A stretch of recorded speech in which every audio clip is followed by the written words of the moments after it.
In the early hours of January 26, 2022, at approximately 6 a.m., a distressed man dialed emergency services. His voice trembled with panic as he urgently reported that his girlfriend was unresponsive. Identifying himself as doctor, he explained that he had already attempted to resuscitate her by performing CPR.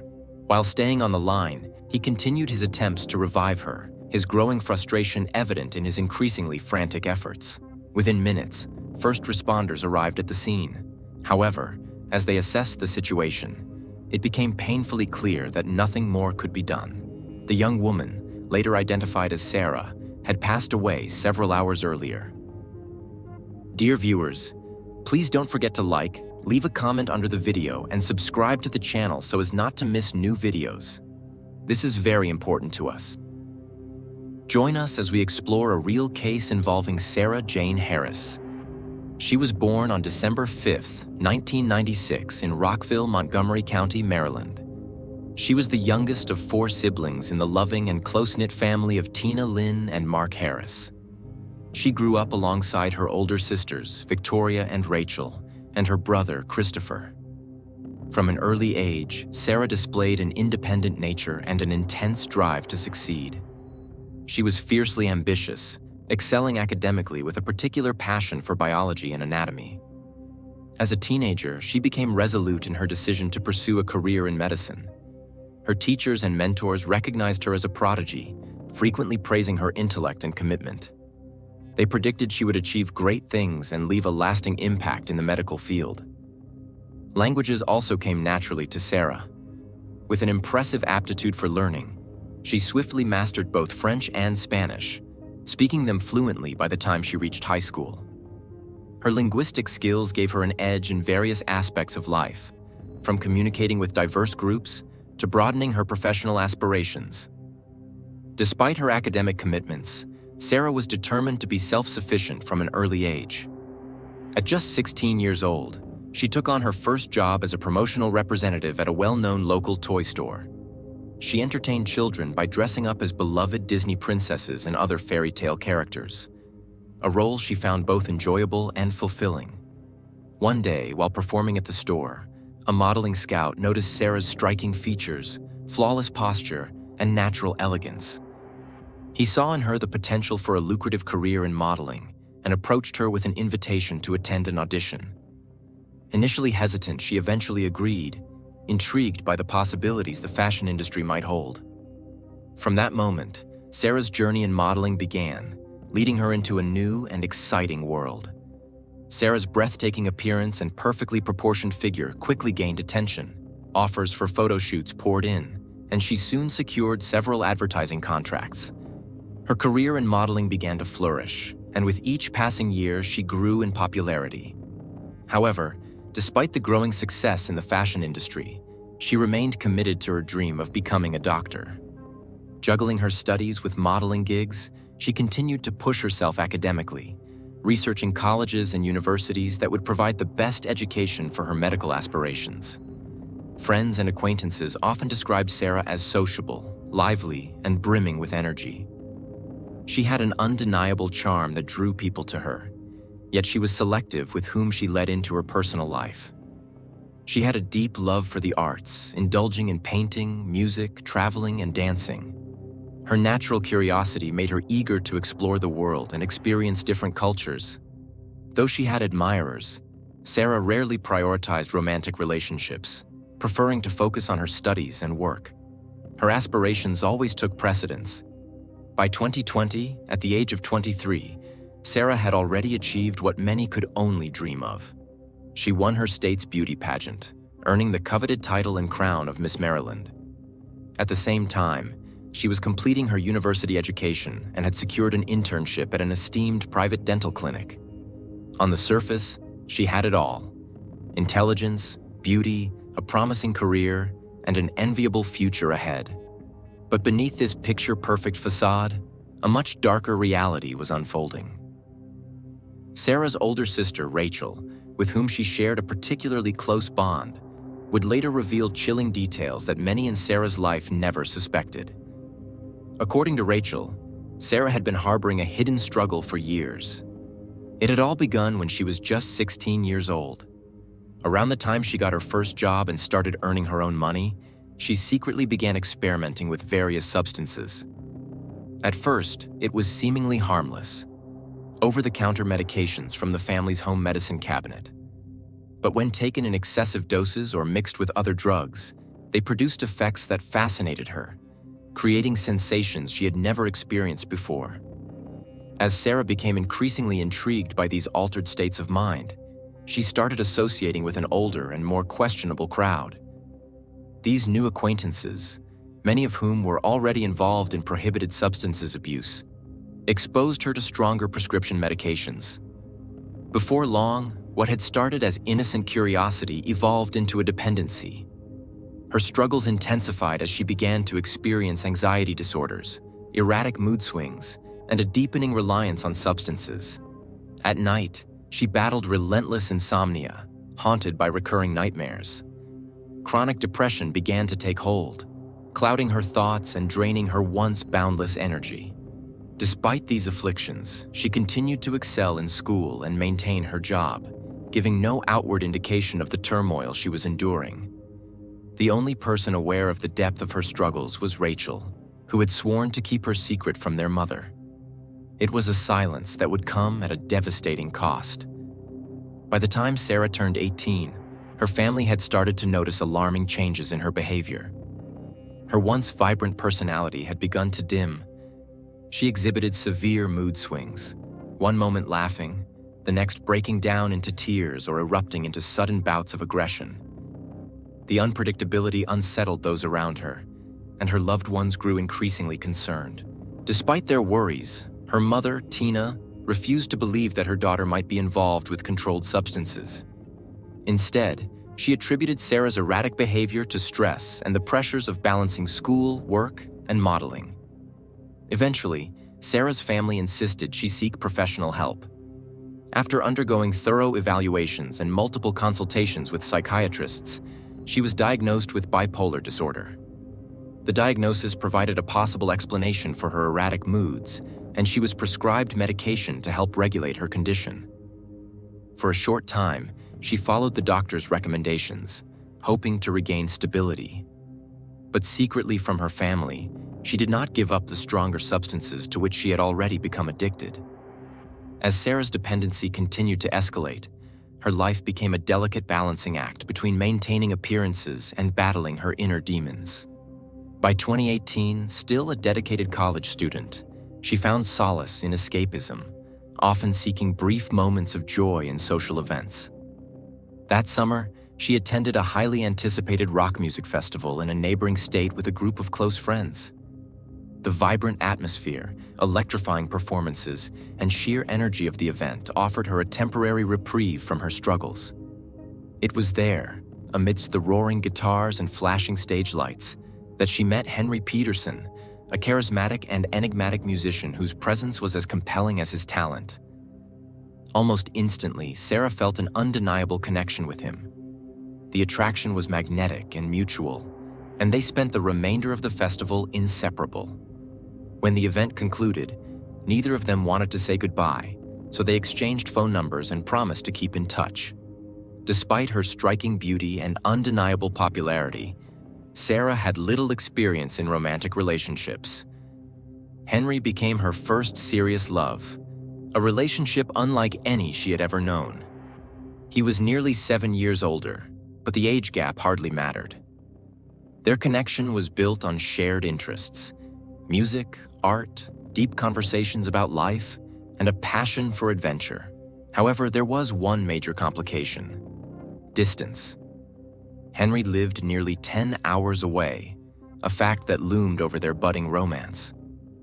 A dedicated musician, Henry spent most of his time touring across the country with his band.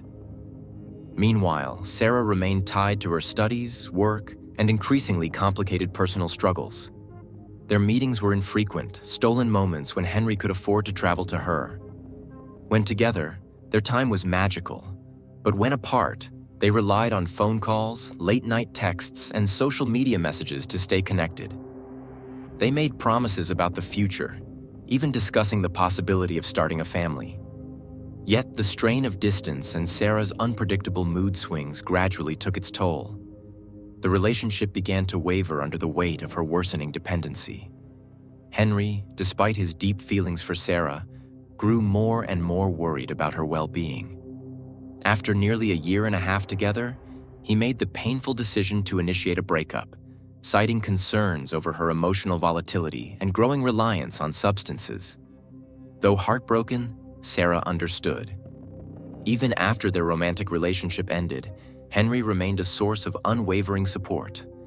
They continued speaking regularly, and whenever she needed him, he was there. If Sarah ever felt lost or overwhelmed, she knew she could call him, and he would never turn her away. By 2020, Sarah's life had reached a crossroads. Her academic ambitions remained intact, and she continued striving toward her dream of a medical career. One seemingly routine day, she visited a private dental clinic to have her wisdom teeth removed, a procedure she had delayed for months due to persistent discomfort. The surgery required multiple visits, as the impaction of the teeth made extraction a complex process. She was fortunate enough to be treated by the clinic's esteemed owner, Dr. James Ryan. The appointment was considered a rare privilege, as Ryan was known for his exceptional skill and had a schedule booked months in advance. Throughout her treatment, Sarah found him to be attentive and meticulous. He personally checked on her recovery, calling after each session to ensure she was healing properly. She found his concern endearing and respected him as both a professional and a person of influence in the medical community. During one of their conversations, Sarah casually mentioned that she was a medical student actively searching for an internship. Without hesitation, Dr. Ryan extended an offer, an assistant position at his clinic, an opportunity that many aspiring dental professionals could only dream of. After thoughtful consideration, Sarah accepted. The chance to work at one of the most prestigious dental practices in the city seemed like the perfect stepping stone in her career. At first, their relationship remained strictly professional. Sarah admired Ryan's expertise and dedication, while he seemed genuinely invested in mentoring her. However, as the months passed, the dynamic between them shifted. Dr. Ryan began showing a clear personal interest in her. He complimented her frequently, found excuses to spend time with her outside of work, and lavished her with attention. Initially, Sarah resisted his advances. The nearly 20-year age difference, his established status, and his reputation as a well-connected and powerful man made her hesitant. But Ryan was persistent, and over time, Sarah found herself drawn to his charm. By early 2021, their professional relationship had evolved into something much more. Before long, they had decided to take the next step, moving in together into Ryan's luxurious home. At the time, Dr. Ryan was a 47-year-old divorced man with an extensive history. He had 3 adult children from his previous marriage and a young son from a brief relationship with a former employee of his clinic. Known for his wealth and generosity, he provided for all his children, ensuring they had the best education and financial security.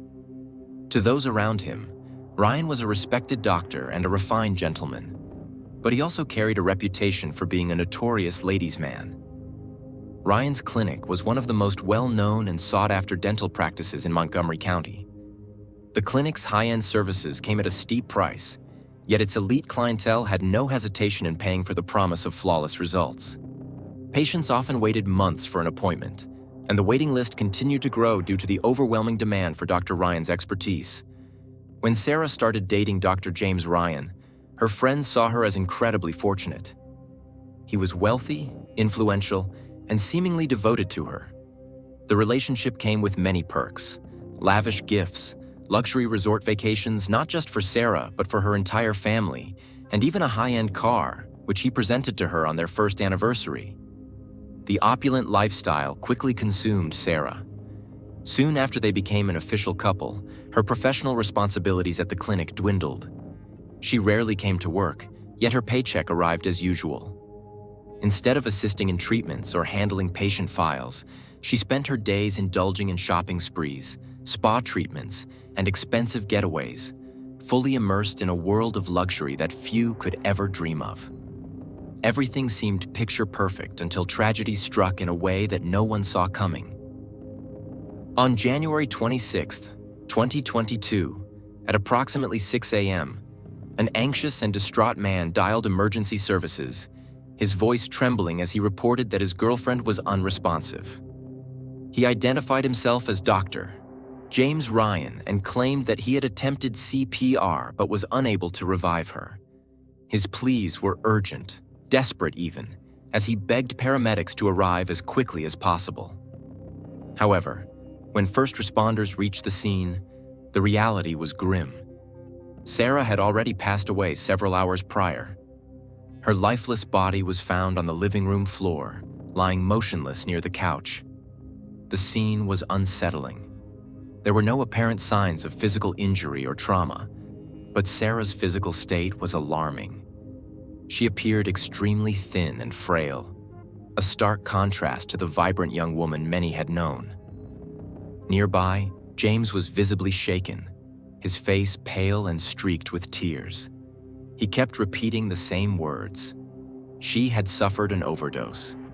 Investigators immediately explored two potential explanations: accidental overdose or foul play. At first, the latter seemed unlikely due to the absence of external injuries or indications of a struggle.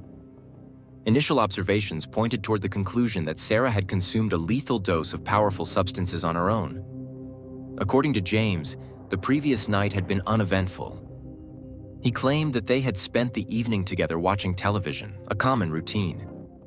Around midnight, Sarah mentioned she had an early work shift the next morning and needed to get some rest. He recalled that she stayed behind to finish the movie while he retired upstairs to bed. It wasn't until around 5:30 a.m. that he realized she had never joined him. Concerned, he went downstairs to check on her, only to be met with a horrifying sight. Sarah was sprawled on the floor, completely unresponsive, with a thick white foam seeping from her mouth. As a trained medical professional, James claimed he immediately jumped into action. He turned Sarah onto her side, checked for vital signs, and initiated CPR. He reportedly performed mouth-to-mouth resuscitation and chest compressions for nearly 15 minutes in a desperate attempt to revive her. When his efforts proved futile, he finally called 911, explaining that she had likely overdosed on a combination of medications. In his statement to authorities, Ryan suggested that Sarah may have consumed an excessive amount of a powerful anesthetic, potentially mixing it with other medications. He also admitted something shocking. Sarah had been secretly taking medications from his clinic for personal use for quite some time. While he was aware of this, he had chosen not to report her, fearing legal repercussions and public scandal. He insisted that he had done everything within his power to help Sarah combat her dependency. He further revealed that he had frequently administered IV drips at home to detoxify her system, hoping to counteract the effects of substance intoxication. He even attempted to consult specialists, discreetly seeking professional intervention without exposing the issue to the public. Despite his claims of concern and care, Sarah's condition had deteriorated right under his nose. Ryan claimed that he had first discovered Sarah's dependency not long after she had moved in with him. One night, he had accidentally walked in on her in the bathroom, catching her in the act of administering an injection. Shocked, he had demanded an explanation. Sarah had tearfully confessed that she had been battling bipolar disorder, anxiety, and severe depression since her teenage years, and that self-medicating was the only way she knew how to cope. She had assured him that she was in control, that she only used the substances to maintain balance and avoid emotional breakdowns. Ryan's statements seemed convincing, and toxicology reports supported his claims. Sarah had passed away due to a lethal combination of multiple potent substances. The autopsy showed no signs of external injuries or trauma. However, her veins bore the unmistakable scars of long-term intravenous use. Additionally, her physical state at the time of her passing was alarming. She was severely underweight and frail, weighing a mere 83 pounds, a drastic contrast to the vibrant and lively young woman she had once been. That same morning, Sarah's mother, Tina, received the devastating news. Investigators informed her of the circumstances of her daughter's death, relaying James Ryan's account of events. But from the very beginning, Tina made it clear that she did not believe a single word he said.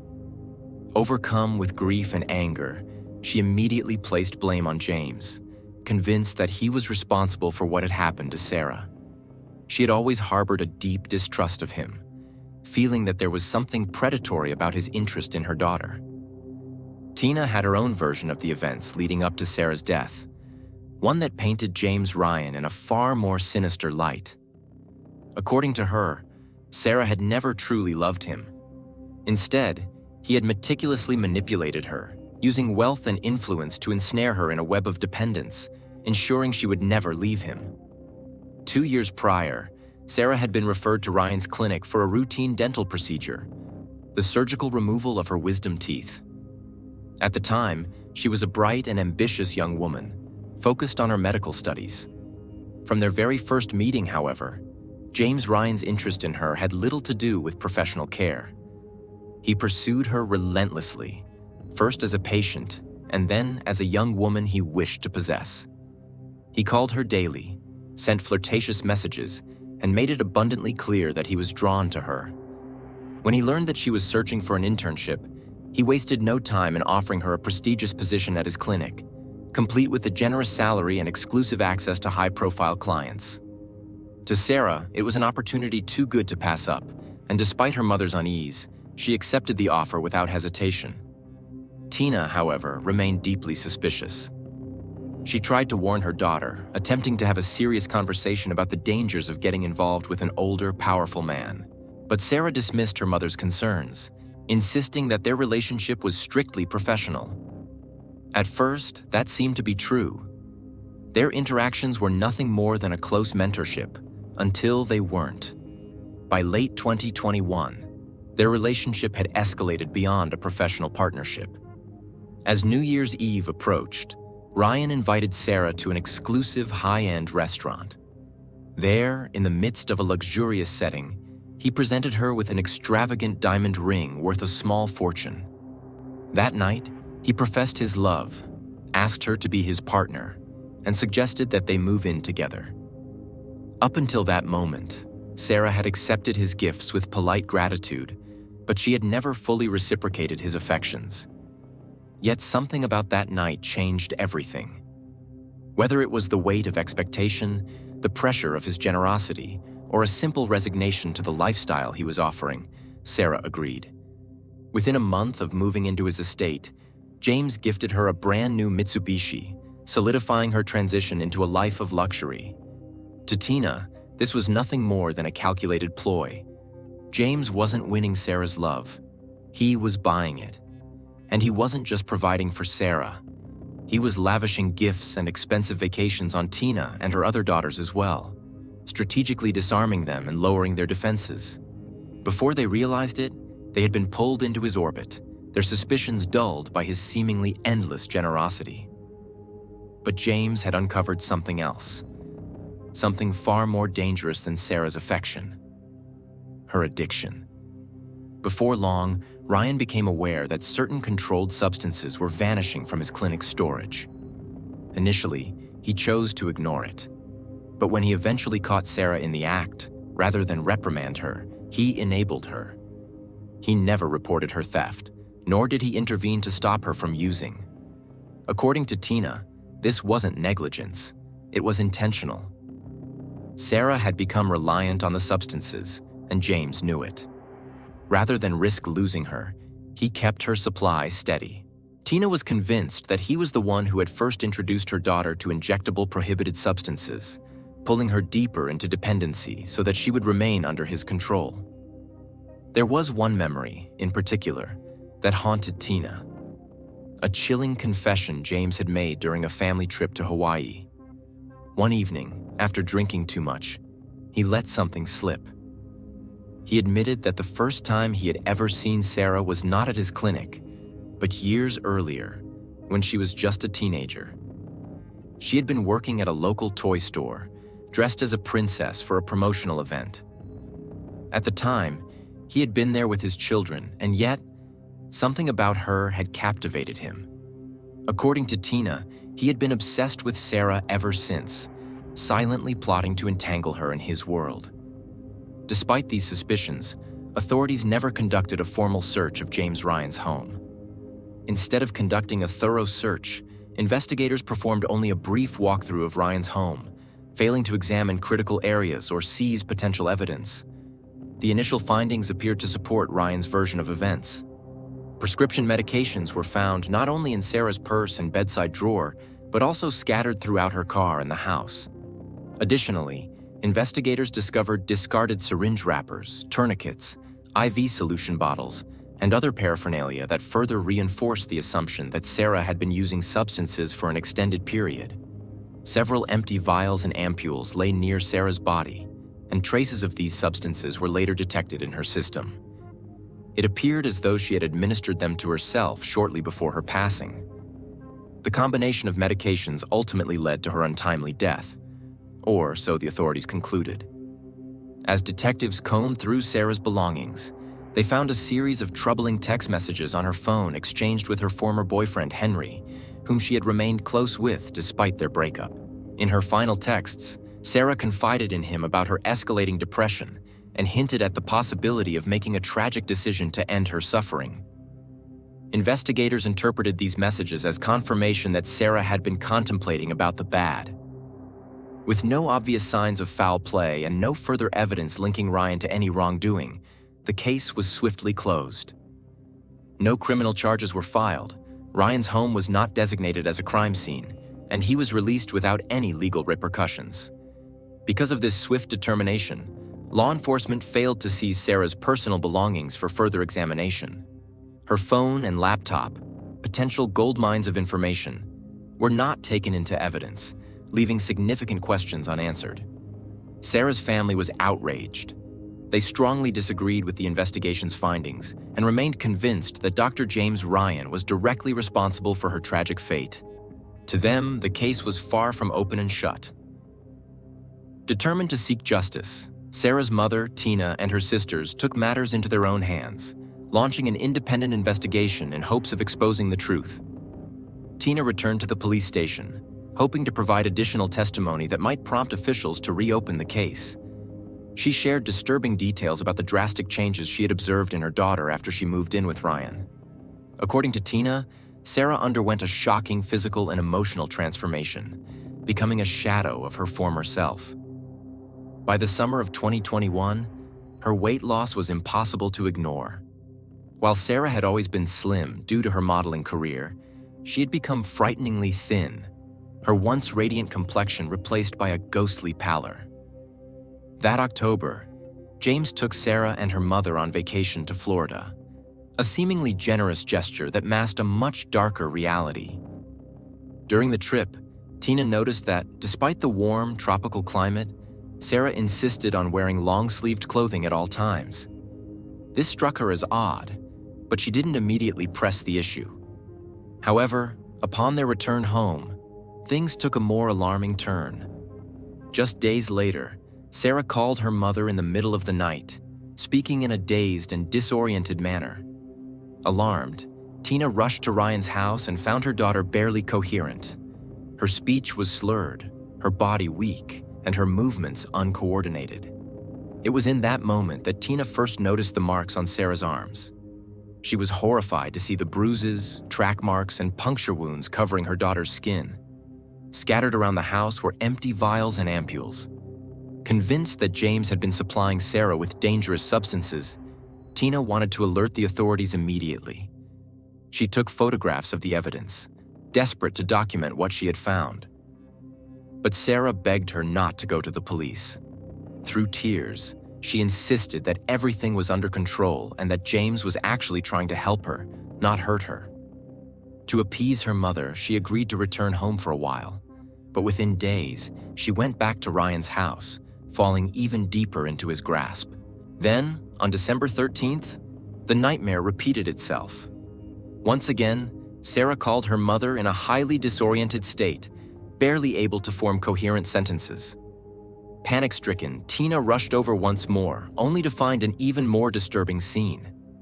Sarah's weight had dropped to a dangerously low level, her body little more than skin and bones. Her arms were covered in even more needle marks. Next to the couch where she lay stood an IV stand, tubes still attached to her arm. Scattered across the floor were empty vials, some of which contained unknown substances. Tina tried to intervene, insisting that her daughter come home with her immediately. But James and Sarah resisted. Once again, they dismissed her concerns, claiming that Sarah had merely been receiving IV treatments to combat dehydration. Tina refused to believe this explanation. She tried to take Sarah home by force, but this time, Sarah was adamant. She threatened to cut off all contact with her family if they interfered. In the end, Tina had no choice but to leave, though every instinct in her body told her that her daughter was in grave danger. That was the last time Tina ever saw Sarah alive. After Sarah's tragic passing, her mother and sister were unwilling to accept the official conclusion of her death. Desperate for answers, they took possession of her phone and laptop, determined to uncover any evidence that would expose Dr. James Ryan's involvement. They spent sleepless nights combing through every message, email, and call log, hoping to find a hidden truth. As they meticulously examined Sarah's conversations, a disturbing pattern emerged. There were countless exchanges between Sarah and James, many of which referenced specific medications, powerful anesthetics, sedatives, and tranquilizers. The tone of the messages was alarming. James frequently reassured Sarah that he would take care of everything and make sure she had what she needed. At times, Sarah expressed anxiety over running out of certain substances, to which James always responded promptly, promising to bring her more. The most chilling discovery was the realization that for the last 6 months of her life, Sarah had barely been showing up at the clinic. She had become a recluse, rarely leaving Ryan's home. According to those close to her, she had been in a near-constant state of intoxication, and James had deliberately kept her hidden to avoid drawing attention. He continued to finance all of her expenses, indulging her every request, including the dangerous substances she had come to depend on. He knew that as long as he provided for her addiction, she would remain under his control. Determined to seek justice, Sarah's sister took immediate action. She printed out all of the messages exchanged between Sarah and James, highlighting the most damning conversations where they openly discussed controlled substances. Along with the text messages, Sarah's mother attached the photographs she had taken during her visits to Ryan's home, images of empty vials. Together, they compiled an overwhelming dossier of evidence and presented it to law enforcement, demanding that a criminal case be opened against Dr. Ryan for intentional harm leading to death. The investigation was reopened, and law enforcement took a deeper look into the circumstances surrounding Sarah's untimely demise. On March 22nd, following weeks of renewed investigation, Dr. James Ryan was formally arrested and charged in connection with Sarah's death. During the trial, prosecutors presented a compelling case against him.